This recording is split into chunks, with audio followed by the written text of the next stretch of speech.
It's the Blindside Blitz. I'm Jimmy, and that is Joe right there. Joe, pleasure to see you, buddy. What's going on? Jeez, So really? it was a little bit Come of a on, rough man. start, but hey, Yeah. welcome back, Blitz Nation. Tune in because we got a few stories to cover. We also got a little bit of tidbits out of training camp, further down the show. But man, there's a lot of news coming out in all different directions. So that's exciting. But listen, if you haven't already done so, if you're new to the show, tell a friend to tell a friend and head over to YouTube and hit that subscribe button for us at Grumblings Media because we are soaring. We're soaring, everybody. I haven't even checked, but I know last time I checked it, we were past 18,000 subscribers and climbing. So make sure while you're there, hit the thumbs up while you're there because it does help us get noticed by other people that would love to listen to NFL talk. Be part of the conversation too. Down in the comment section down below, we are live right now. If you ask a question, if you got an opinion about something that we're talking about, or even if we're not talking about it, drop it down in the comment section down below. We're going to address it as well. Absolutely, Joe. So again, the talk of what's going on right now is the Cleveland Cavaliers. What the frig am I doing? What's wrong? We don't even cover basketball. Cleveland Browns quarterback competition became even more interesting after Shedeur Sanders, the 5th round pick, who many expected to go much higher in the draft, completed 14 of 23 passes for 138 yards and 2 touchdowns in his preseason debut against Carolina. He was playing largely because of injuries due to Kenny Pickett and Dylan Gabriel. He was 4th on the depth chart, but because of those injuries, able to play here. And of course, they're not going to start Joe Flacco here, the veteran who they brought in to lead this squad until one of these quarterbacks that they did draft, or Kenny Pickett possibly, will just take the reins and move on with them with the franchise. But because those 2 guys are injured, he was able to step up and he made the most of it, Joe. So much so that, again, all those people that love him so much, here they come out here and they're saying he's the next, coming of Christ here, and he should be possibly fighting for that starting spot here right now. Well, Jim, all you have to know is that Shedeur is legendary, and that's what the motto has been from the start. Once he got drafted, everybody was well aware of that, and he wants to just let everybody know that he is in fact legendary. It's going to happen. He's kind of manifesting his career into being one of the greats, if not one of the greatest quarterbacks to ever play. So it's one of these funny situations, right? Like the guy's a 4th-string quarterback currently, and everybody lost their minds because of how well he played. Now, don't get me wrong, he did. I have to give him credit. He came in as a rookie. He's 4th on the depth chart. Plays his first preseason game, and due to injuries, guess what? You're thrusted into it earlier than anticipated. So, hey, he came out on top. He played extremely well for his first, go at it in preseason. But again, guys, we have to keep it in context. It is a preseason game. Nobody's trying to trick anybody. There's not any game planning against either team. So it's pretty basic defense that he had to play against. It's a basic offense that he's running. So let's just kind of ease up on the all for Shedeur for 1st string, movement. And honestly, we're gonna have to see the rest of the preseason how in fact plays out, because Shedeur's done well for himself now. Now he's actually got his foot in the door of the conversation. Like, hey, you had me at 4th string. Now I played pretty well, and I'm letting you know that. So what are we doing for next week? Is he going to get playing time now with the 3s or the 2s again? Is he going to play with the 1s next week just to see how well he can execute, Because you're not going to play Flacco most likely still. Kenny Pickett and Gabriel, maybe one of them are back or both of them are back or not. But now Shedeur's earned the right to say, hey, maybe we give this kid a bigger challenge and have him play earlier, have him play with the 1s maybe, and just see what he can do with them. Right. And I knew it sucks because we didn't get a chance to talk last week, but I knew this was going to be a thing because he had his moment and he had to kind of do something, right? And he had to make it look good, and he did. He performed well, didn't make too many mistakes. Forced out of pressure, was able to make some plays with his legs. Even the touchdown pass, though, you know me, I say this a bunch of different times. People say, oh, you got to be able to thread the needle and stuff. But I'm thinking if he's playing against starters, though, that's picked off all day. I mean, he's not getting that ball thrown in there. I really don't like the fact that he went for that play particular. He scored, he did, but then also later on he did have a touchdown that was low and away from the defender, which was perfectly marked though too. So I give him kudos for that one, right, which I think was a great shot. But he's got more to learn, and this is the perfect opportunity for him, but then not for Cleveland, right? Because this is what they did not want to happen, right? They go and draft him late after everybody's expecting him to already be gone or whatever. They already had drafted Dylan Gabriel. Here he is, gets a chance to perform and does well. And even when he goes back to the podium, handles it really well, not so cocky like he's being portrayed as being. He brings up his other teammates saying that this is technically their Super Bowl for some of these guys because they don't know if they're even going to be able to make the team or not, so they want to shine. And it stirs the pot because Joe Flacco, yes, he's the veteran. Yes, he's won a Super Bowl before. Yes, he did come off the couch and lead them to a playoff run before with this great defense. But the moment he doesn't perform well, and if these other two guys, Kenny Pickett or even Dylan Gabriel, don't play as well as he had in the preseason, the murmurs are going to keep going. The fans are going to keep chatting because they're all about it. You want to talk about whether people thought he was good enough to be a first round pick or not. The fans are really into Shedeur Sanders, a lot of them, and especially the Black community. They're really going high behind him. And a lot of it is probably just because, yes, his father, Deion Sanders, everybody knows prime time, he's big, he's a big entity. And he's part of why I think the lights are shining so bright on him, but also why I think, he's had really good preparation for the league too, as well. But this is going to be possibly a distraction throughout the season if he plays well throughout the preseason. The biggest thing is the fact that he exudes confidence, and that's what people are really rallying behind. Is the fact that he's never been shaken, he's never been deterred from his goals, and he always seems to come out on top. Like in college, he played well, except for maybe a few games, and then it's not going to deter him in the NFL, where he's going to want to prove everybody wrong in the building and outside of the building. And then in the very end, maybe he can at least have a shot at that starting job. So in all honesty, Joe Flacco is secured in that starting job. There's no threat to him. It's so early in the process. But what Shedeur Sanders has absolutely done is the fact that he has at least put his foot in the door for the conversation of at least being the backup right now to Joe Flacco. Absolutely. I want to give a shout out to the chat out there. Mike Tackett's in the house with us. Yes, and also a shout out to John Turner, who's also in the house. Mike says 0-16 Lions were also preseason champs. Hashtag never forget. Like it. Yes, exactly. Yeah, Giants, before have been great in the preseason, and that don't mean anything, until the regular season starts, right? Yes. John Turner says, if you want to win a game, start Flacco. If you want Arch Manning, start Sanders. Arch has said that he's not even going to be declaring this coming year, though, right? I mean, is that true? No. I mean, this is the thing that bothers me is the fact that, if anybody has watched our show, we've told everybody numerous times, Arch Manning is not coming out next year. He's not. He's going to stay in college. He's going to do the same kind of thing that his brothers did and their father before them. So he's going to play all 4 years, and then he's going to come out into the draft because there's no rush. Especially nowadays with the NCAA and the NIL deals and all that, kid's going to be floating in money through his whole college career. So, yeah, I mean, start Flacco if you want to win. I agree with that. Arch Manning and Sanders, I don't compare them at all. They're different type of quarterbacks.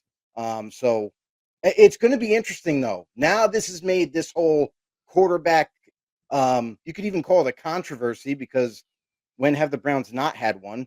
Now it's going to make this whole kind of situation really, really interesting going forward throughout the rest of the preseason. Yeah, absolutely, Joe. So again, this is going to be something that a lot of people are going to be following very, very closely. Mike Tackett says reports are out now that Dylan Gabriel did great at the combine with team meetings, and in a lot of teams inquired about Cleveland trading away their pick and Mhm. they used on Gabriel. He very well could be traded. That could be I the thing. I don't know.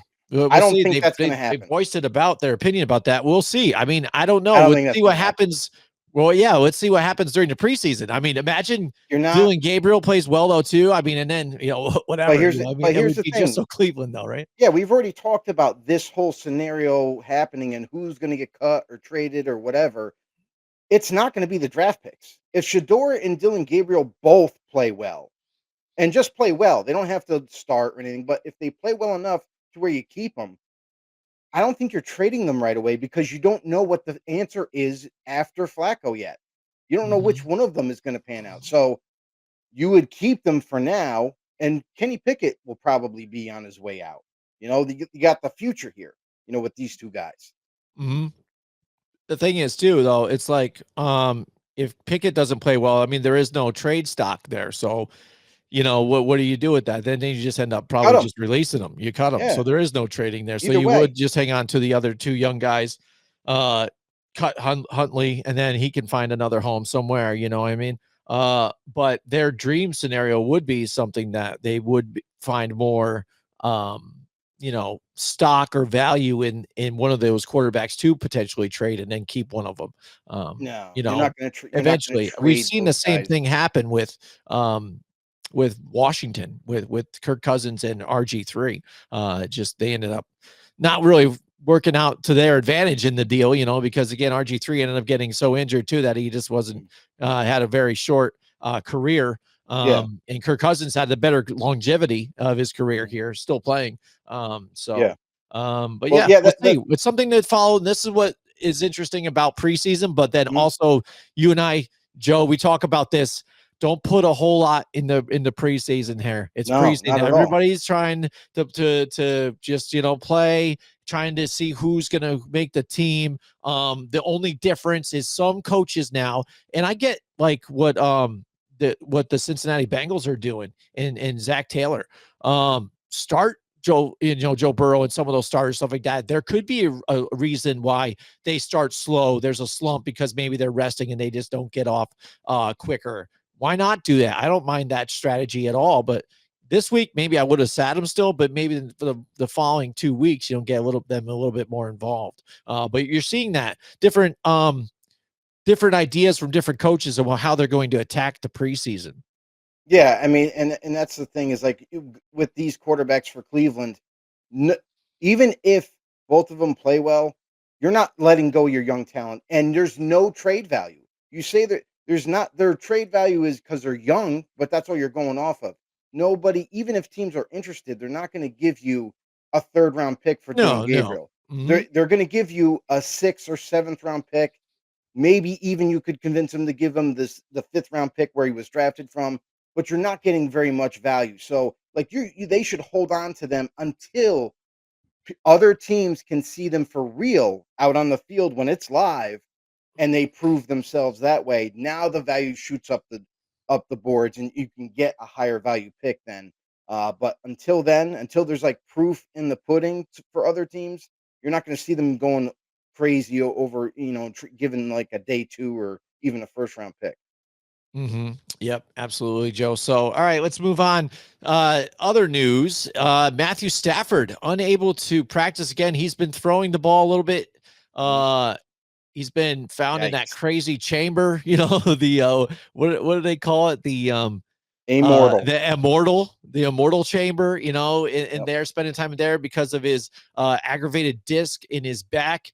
And they've been saying it's no big deal, no big deal, but Mhm. he's not out there practicing. He is 37 years old. Yes, he did Mhm. perform well even last year with the injuries to his wide receivers, but he's not a spring chicken. And we talked about them. Maybe they should have invested in a quarterback, that this is coming year or two, somebody to kind of pass the torch to. Mhm. So they might have to deal with this situation a little sooner than later if Stafford potentially cannot start, or say he gets healthy enough to be, starting this season, but then one wrong twist or tweak and aggravates that back. You and I are both a little older, Joe. I mean, I know what it's like to get a back issue here, and then it's tough to let that thing go away, Well, this is a little bit different. This is a aggravated vertebrae in his spine. And this is something that he's been dealing with for quite some time in his career, and now he re-aggravated it. So, I'm a little concerned for Rams fans out there because it's an aggravation over time will go away, but he just received an epidural for pain. Mm. Like, it's not gonna solve the problem, but the reason to get the epidural is because he must have been in some excruciating pain to the point where it was unbearable. And just by dulling that, they're still gonna try to work through it and try to utilize, um, other ways of healing. That's why they have the immortal, RV van parked on the side of the field and everything, but this has gotta be concerning. I'm sorry. When they are going they're pulling, everything they can, hyperbaric chambers, different methods of health medicine right there to try to alleviate the pain and try to somewhat fix it holistically. That is worrisome. And I don't know what the end result of this is. He going to come out and he's going to be just fine, or is this more of a dangerous issue? Because let's just say worst case scenario, this man goes back out there this season and he seems fine, moves around fine, throwing the ball fine, but still dealing with pain behind closed doors. Takes one bad hit and is now paralyzed. This is kind of like a dangerous scenario if it is that serious. We don't know all the details. We're trying to get any information we can, but this is concerning, hands down. Yeah, I mean, Joe, and the thing is too, you got the Rams who are in that spot who how they played even last year despite injuries, a playoff contender. People expect them to even take this division here with what's going on with the 49ers and expect them to take a downturn. And they just go and get Devontae Adams after letting Cooper Kupp go, they're going in again for another year. They want to try to make one more run here with Matthew Stafford. Remember, there was a big decision in the offseason. What are they going to do? Were they potentially going to trade him away? Where they decided to keep him because, again, they're going for one more. They got a great defense, young defense, too. And this is it. So all of a sudden, like you said, do they weigh it out and say, hey, maybe it's not worth it? But do they just say, hey, man, we're trying to push this. We got to go. You know what I mean? We don't trust Jimmy Garoppolo to go back up in this.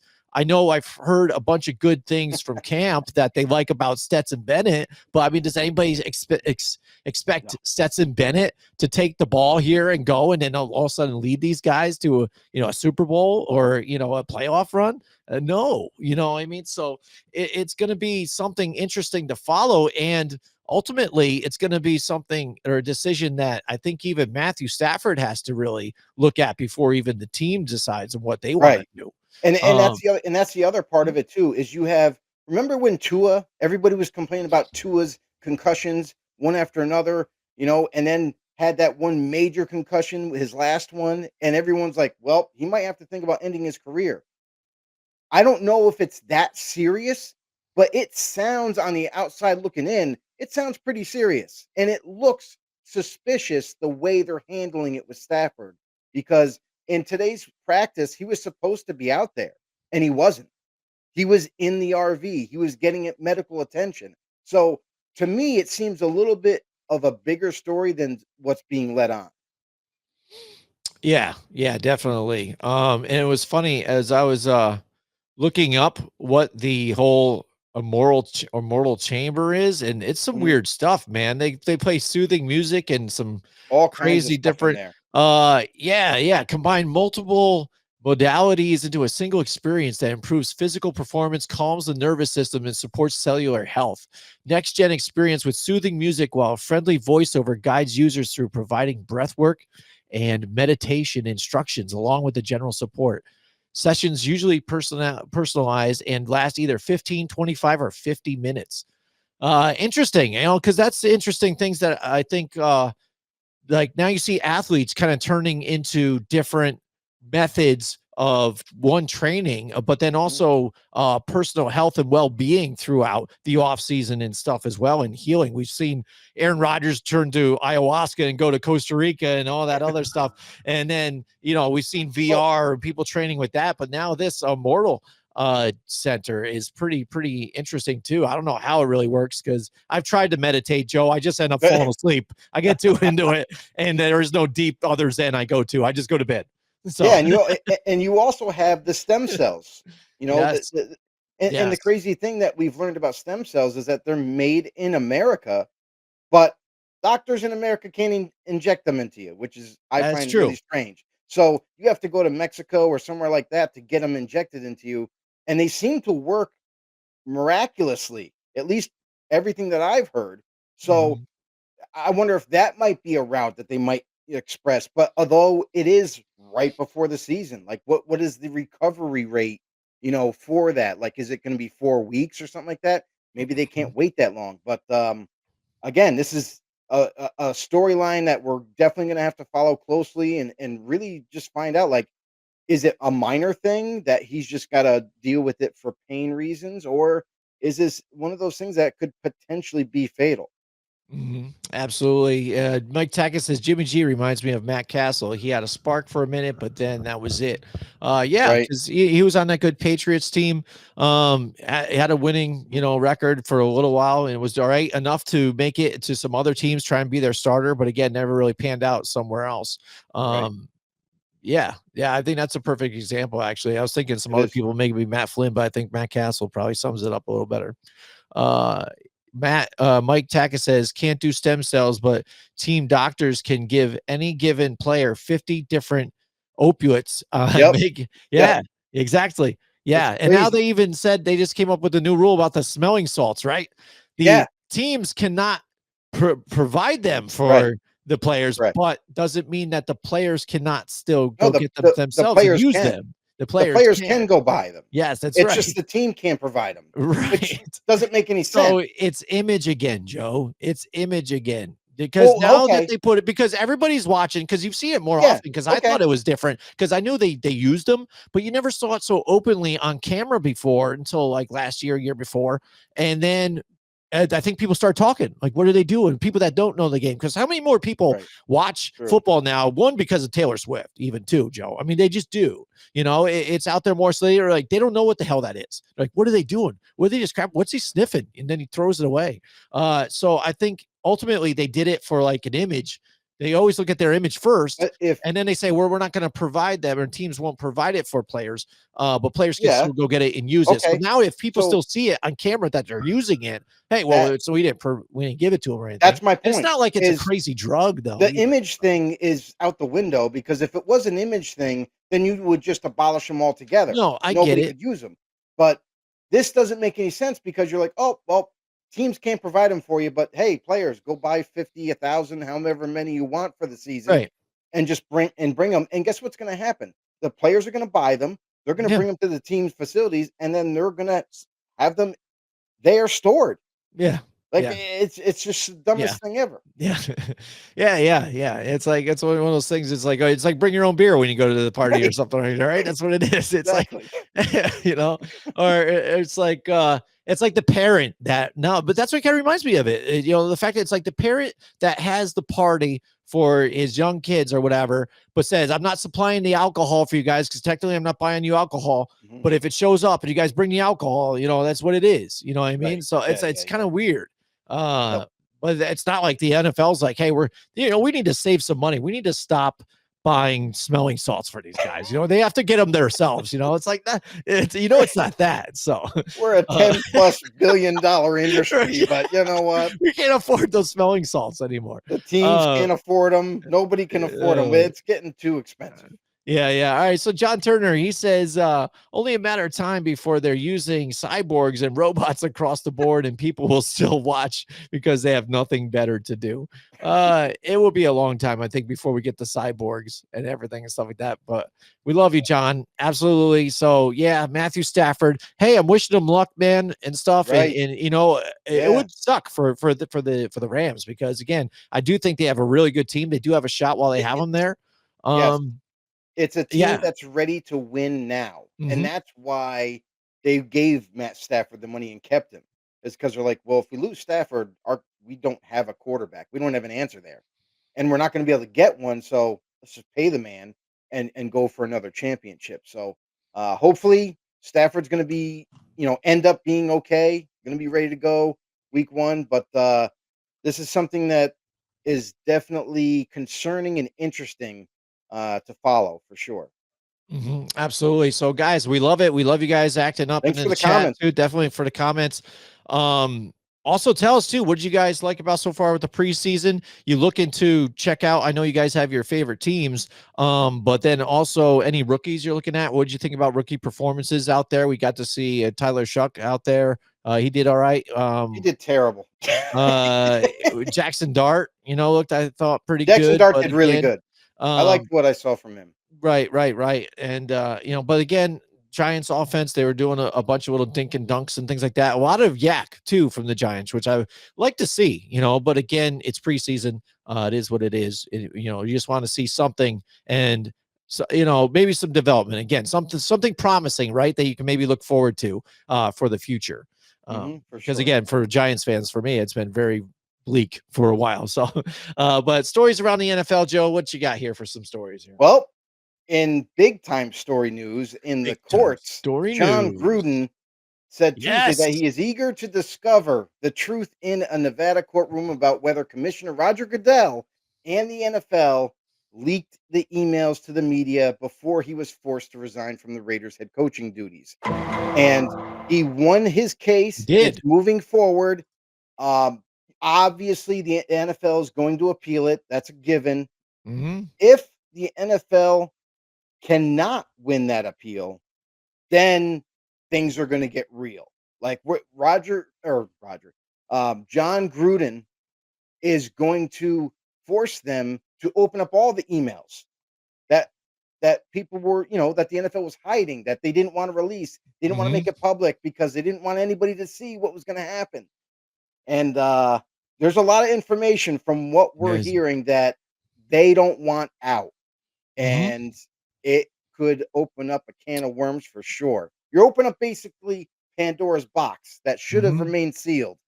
And if this in fact goes forward and everything kind of works out in the courts for John Gruden, then a lot of information Yeah, that's going to be and I hope otherwise this closed. doesn't end up like the Epstein files, right, Joe? I mean, because again, Yeah, this right. is just as big, right? And you're kind of Yeah, like, wow, man, huge, well, not as huge. big, but for the NFL's, view. But if Right. anybody could do it and win, that's what I mean. It's like John Gruden, like that. Nobody ever dares to kind of face them, and he's not gonna like take a payout. You know what I mean? Because most of the way the No, NFL gets away with things, that's what I mean. right. They're just like, hey, they take care of it. All of a sudden, now all of a sudden, on the judges' side, judges all of a sudden, hey, oh no, we're side with the NFL anyways. Like, well, where did that verdict come from? Like that Well, came out of left field. Like, that, oh, I know how. that's Uh, the problem but though, is Gruden that like again has something the here, and I the and NFL I'm has wish the best been for him. the NFL has been kind of using their power play with judges in the courts to get out of harm's way, to get out of trouble, and they pulled it off before. And now with Gruden being very persistent, saying, "You know what? No, I'm going to appeal," and then he won his.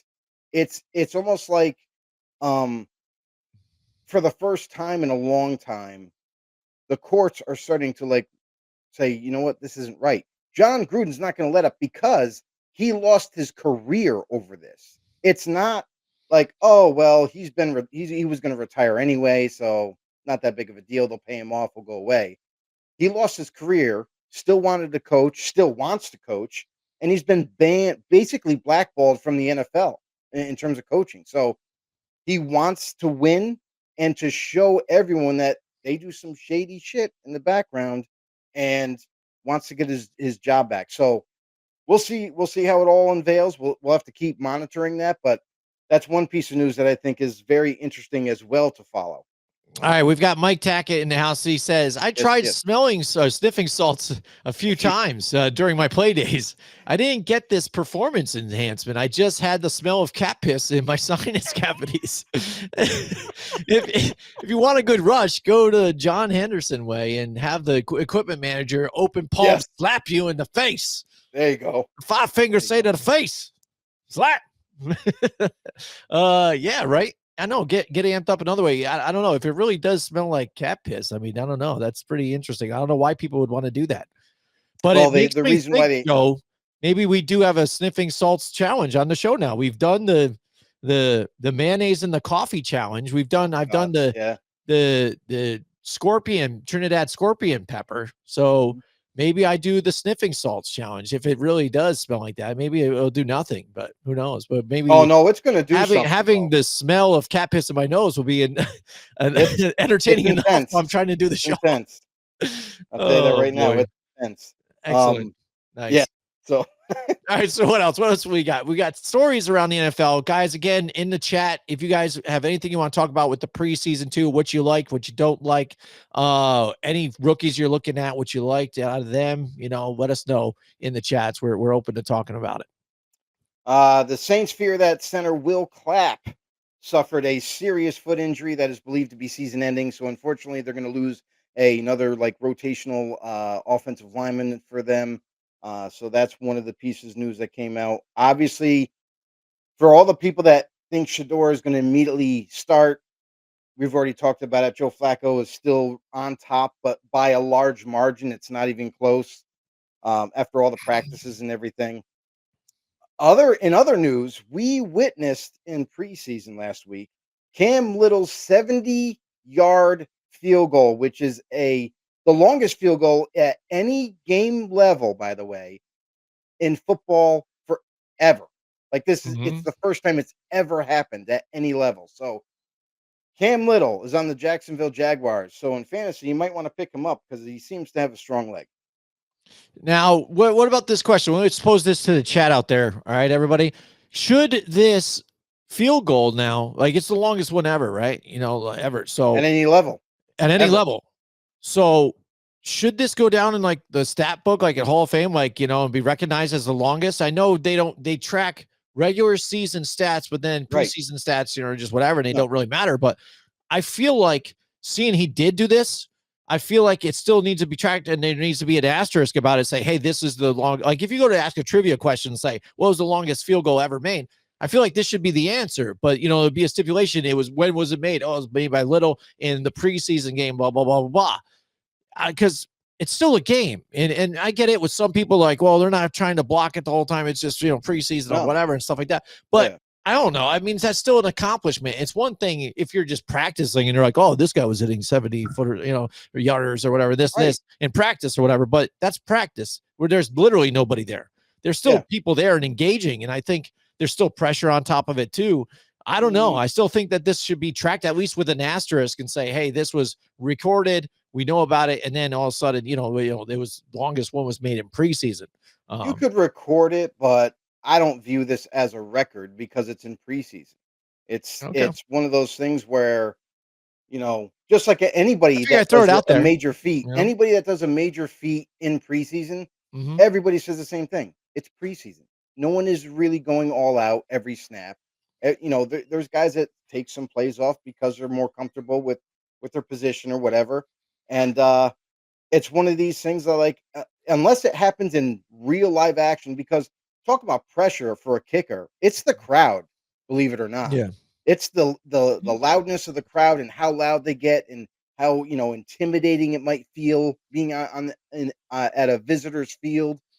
That's really what the real pressure is. And if he was able to do that again during a regular season game, that would be just unbelievable. But I think because it's in a preseason setting, there's really not a lot of people at any one of these games. And it's it's just not as exciting to me that he made it. It's cool. It's a cool thing. And it's something that will be talked about for sure because it is an accomplishment for him personally, but don't view that it should be like a recognized in the Hall of Fame or anything, Mhm. in my All right. opinion. Yep. Yep. What else? What else you got for stories? All right, so we got Eagles guard Landon Dickerson is believed to have suffered a meniscus injury to his right knee.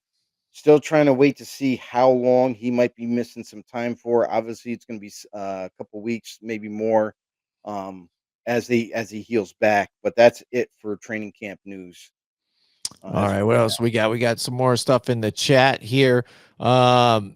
Preseason NFL is equivalent to scenarios or the scenes being cut out from a movie or TV show. They don't matter, and I don't watch it.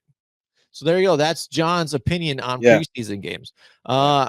I don't watch a whole lot of it either. I watch some of it. I bounce in and out. It's I'll watch some highlights here and there. But right, again, at least even the early ones, like towards later cuts, I'm looking at some of these guys too, because later cuts end up being a guy that still might make a roster somewhere else. Once right. they get cut, somebody grab him, put him on their team. That's what the Patriots were really well known for too, in grabbing Hmm. some guys here Hmm. off of waivers here and there, and little kind of unknown guys that you're like kind of root for, right? We saw that even with Callaway with the Saints, and now he's longer with them. But then you like some of these preseason heroes and see what happens with them. When they make it into the regular season, see what they can do. I think that's real fun to watch. But again, like you said, nothing really to bat an eye about. You're not like, oh man, the preseason grade was freaking amazing, bro. But Yeah, that's the no, funny no. thing though too, is because again, I was listening to one of the shows on the radio, and they were talking about again Shedeur Sanders and what he kind of brings to the table with fan bases, the black community. There was a guy called in that literally had a tailgate party like at his house to watch the Cleveland preseason game, in Cleveland, to watch Shedeur Sanders, and they're hyped. Like they want this guy to succeed so badly. They're having parties about it. You know what I mean? In fact, that he Uh, play well, like they're having a good time about it. But I don't know. Maybe it's Cleveland though, too, right? They just want something good to happen, so they just give any excuse to have a party, though, Rachel. So, Absolutely. Yeah, for sure. yeah. Um, All right. So, and then what else we got here? Mike Tackett says Gruden will be the next head coach at LSU. He's oh, booking it right there. How maybe about that? Mr. Mike has some inside info. Yeah. Huh? You like that? Yeah, maybe. John responds and says, "Nope, nope." But Oh, here, put the door on it. bottom line, the preseason is more for the staffs of each Yeah. team. It's for Yeah. them to evaluate their Yes. talent and see who's going to make the roster and whatnot. And there's going to be some tough cuts, and there is every season for teams, because I'll tell you right now, I was watching the Chargers preseason game, and there was a couple of like ballers on that roster that were like third string. And it's like you're going to see other teams watch guys like that on opposite teams too, that are evaluating talent, that are hoping that maybe one of those guys will be cut, so maybe they can add them to their roster. So, Mm-hmm. or practice squad even. Mm-hmm. So that's basically all it is. It's just for the Mike team. Tackett again in the chat. We love it, Mike. We love you out there. He says, look how the judges overturned their own decision after the Sunday ticket ruling. Exactly. Mhm. That's the one I was thinking of, because that was totally sus, right? And you're just like, dude, you're like, okay, there's going to be something like, oh, the NFL might, have to, be in trouble on this one, right? And then all of a Right. sudden they're Yeah. like, nope, we're going to flip it. Like, what? What happened? What happened? And then you know what happened. You're like, really? Come on, Right. man. Just when you Right. thought you had them, you let them off the hook, right? So, Yep. Yep. uh, and then he also says, remember when Tony Danza played a trash picking field goal kicker for the Eagles and made a 70-yard field goal? Yeah. Um, did he? I don't know. I don't remember. Was that a movie that he was in? I remember Yeah. he was like a retired baseball player on Who's the Boss, right? Did he play for Mhm. the Reds or the Cardinals or something like that? I can't remember. Something. Yeah, St. Louis Cardinals, I want to say maybe, or something. But Tony Danza, yeah, playing an athlete all the time. Yeah, he made a 70-yard field goal, huh? Maybe, yeah, who knows? But then Al Bundy also did he? You got the jersey too, don't you? I hope Joe Al I Bundy's like, do. well, 4 I do. touchdowns in one game or something like that, right? Polk high, Yeah. record or Hawkeye. something, school record, right? Yep. Oh man, that's Yep. funny. Yeah. But One one other other thing, yeah, go ahead. couple other things I wanted to touch on is like the Colts quarterback. Sure. competition is between Anthony Richardson, who is still like fighting to get back completely healthy, but is well enough to start throwing the football. And Daniel Jones, there's some ups and downs with that. You know, obviously with Richardson, we know he has flaws, and Daniel Jones, we know like he has his. But this is going to be a competition that I view going right down to the very end until they have absolute and are convinced who they're going to go with. So that's going to be something to watch. It's a tight race.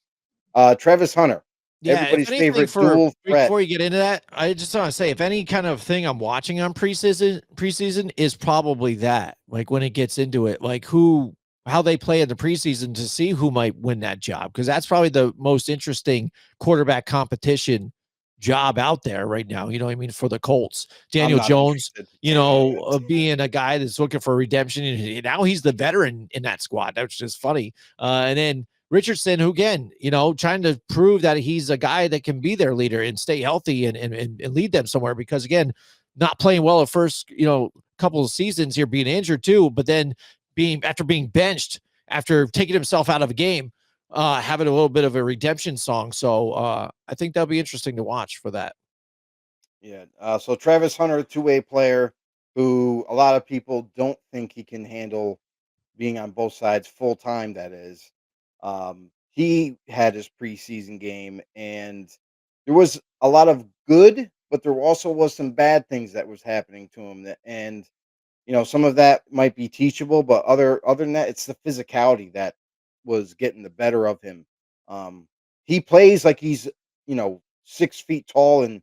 275 pounds, but he's not. So it'll be something interesting to watch, but also it's going to be difficult. Like Devonte Adams even said that he Yeah. doesn't envision any player could handle that full time. It's just utterly It's impossible. taxing. Yeah. Yeah. So for Travis Hunter and what he was able to display, but that was a part-time thing. So I don't know if he'll ever get to where he's looking to get, you know, be able to play full-time both sides. But I'll tell you right now, the physicality of the NFL is a whole different beast. So it's going to be a struggle for sure. Yeah, yeah, absolutely, Joe. I think the one thing that's interesting too is Jordan Love getting his left hand injured and now having the surgery here, but he will be good to go. They're saying right for week one, and that's big for the Packers and Packers fans out there, because again, I feel like they need to perform and get back to the playoffs and show that he's actually not like a one and done flash in the pan, because again, waiting be in wings behind Aaron Rodgers and then comes out and looks pretty good. But since, you know, then like didn't perform well, you know, last in the playoffs last season, and kind of never got back to what he looked like in that first season. So, you know, I mean, is he really truly, you know, the guy? You know, he's still kind of unproven. Mhm. But all right, so that's it. That's the show for tonight. We appreciate you guys staying with us. We love it when you guys are always in the comments. Shout out to Mike Tackett. Shout out to John Turner out there. Everybody else that's watching too as well. Don't be shy. You know, we can light it up in the chat too. Say hi. We love it out there. We love to communicate with you guys. Joe, tell Right. everybody how they Everybody, can find listen. the show one more time. Listen to Let's me. do Don't this. listen to Jim. Listen to me. No, listen to Joe. He's got a better Here we voice. go. It's We're going to soothing. go to YouTube right now. If you're not already on there, head over to YouTube, head over to Grumblings Media for us, hit that subscribe button because we are flying over there. We're moving right up the charts. Want everybody else to be part of the show. Tell a friend to tell a friend. While you're there, hit the thumbs up. It does help other people get, you know, more notoriety for us, and maybe draws them to our lovely show here. But appreciate everybody in the comment section below. Billy, we love you too, bro. Thank you guys for tuning in, and until next week, we'll see you then. Hey everybody, this is Big John from Grumblings Media, and I just want to say thank you for watching our content. If you want to support our efforts here at Grumblings Media, just smash the subscribe button right here, totally free, or just go ahead and consume more of our great content. Click either one of these two boxes.